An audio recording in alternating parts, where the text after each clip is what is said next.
चाहत भी रही है लंबे समय से, और खास तौर पर मेरे नेता, मेरे पिता आदरणीय रामविलास पासवान जी की भी ये सोच रही है कि जरूरी है देश में एक साथ चुनाव का होना। एक के बाद एक अलग अलग राज्यों में जब चुनाव होते हैं, अभी हम लोगों ने देखा 5-6 महीने पहले ही लोकसभा के चुनाव संपन्न हुए, उसके ठीक बाद हम लोग हरियाणा और जम्मू कश्मीर के चुनाव में व्यस्त हुए। उसके बाद झारखंड और महाराष्ट्र के चुनाव, अब हम लोग दिल्ली के चुनाव की तैयारी कर रहे हैं, इसके बाद बिहार के, फिर असम के। तो हर दूसरे तीसरे महीने जिस तरीके से देश के किसी ना किसी राज्य में चुनाव होते हैं, वो ना सिर्फ आर्थिक बोझ देश के ऊपर डालने का काम करते हैं, बल्कि जिस तरीके से मशीनरी के डिप्लॉयमेंट को भी लेकर बार बार सेना एक जगह से दूसरी जगह उसका डिप्लॉयमेंट को लेकर भी एक व्यवस्था तैयार करने की ज़रूरत पड़ती है, इसमें भी समय बहुत ज़्यादा बर्बाद होता है। ऐसे में और जब आचार संहिता लगती है, मॉरल कोड ऑफ कंडक्ट, तो जितने भी विकास के कार्य हैं उसको कहीं ना कहीं उसकी गति रुकती है। ऐसे में देश में एक ही बार चुनाव हो और वो 5 साल तक वो व्यवस्था सुचारू रूप से चलती रहे, सरकारें सिर्फ और सिर्फ देश के विकास और आर्थिक सुधार की दृष्टि से कार्य करें, इसके लिए ज़रूरी है कि एक ही साथ देश में चुनाव हो।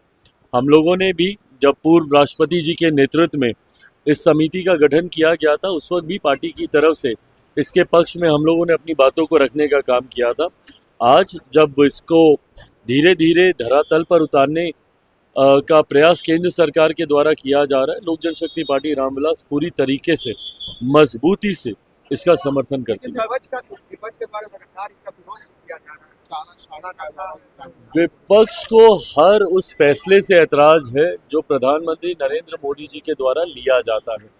मैं चाहता हूं कि विपक्ष इसके मेरिट पे चर्चा करे, बताए कि क्या ऐतराज है, क्यों ये सही नहीं है। एक तरफ जो उन लोगों की बातें हैं कि भाई इससे छोटे दलों को एक साथ चुनाव, आज की तारीख में देश की जनता इतनी जानकार है कि वो 2 राज्यों के चुनावी संघीय ढांचे को बखूबी समझती है। लोकसभा के साथ जिन राज्यों में चुनाव हुए, आंध्रा उसका उदाहरण है, जहां वहां पे लोकसभा के परिणाम कुछ और थे और राज्य के परिणाम वहां पे कुछ और आए। तो ये दर्शाता है कि देश की जनता इस बात को अच्छे से जानती है कि भारत के संघीय ढांचे में किस तरीके से मतदान करना है। विपक्ष चाहे इसके लिए संभवतः हमारी सरकार एक कमेटी का भी गठन करेगी, जेपीसी का भी संभवतः हम लोग गठन करेंगे, वहां पे मेरिट्स को लेके इसके ऊपर चर्चा करें, ना कि सिर्फ इसलिए कि प्रधानमंत्री लेकर आए हैं और हमको विरोध करना है, ये उचित नहीं है। लोकसभा महिला संवाद यात्रा पर निकल रहे हैं और लालू प्रसाद यादव ने उनकी यात्रा पर कहा है कि वो आग सेकने जा रहे हैं। आप कैसे देखते हैं? इससे ज्यादा अशोभनीय और अभद्र टिप्पणी नहीं हो सकती। किसी मुख्यमंत्री की कार्यशैली से आप सहमत असहमति आप रख सकते हैं, पर इस तरीके से इतनी निजी टिप्पणी और इतनी गिरी हुई स्तर की टिप्पणी करना ये कतई जायज नहीं है। वो खुद एक बहुत बड़े अनुभवी नेता है, हम सब के लिए वो आदरणीय है, पर उनके मुख से इस तरीके की भाषा कतई शोभा नहीं देती।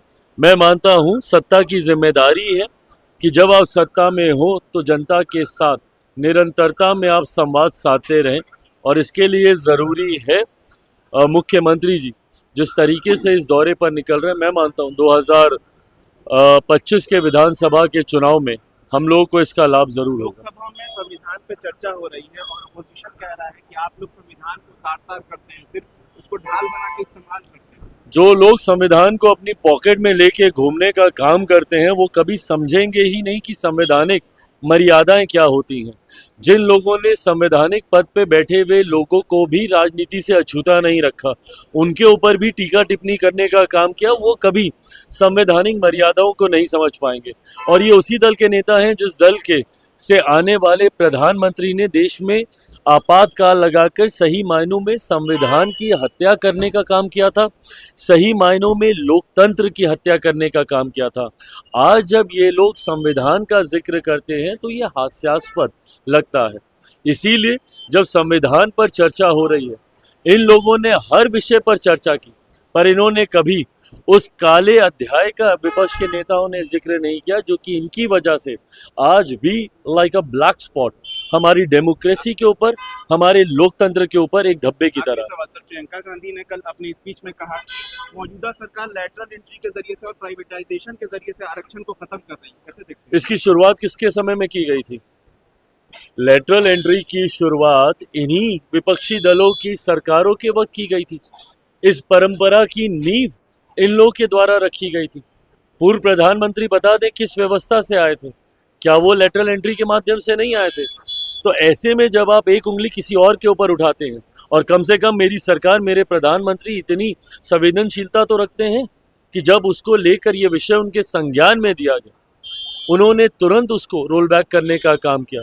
तो जो लोग जब किसी दूसरे पर उंगली उठाते हैं, उस व्यवस्था की, उसकी शुरुआत किसके द्वारा की गई, ये भी उनको समझने की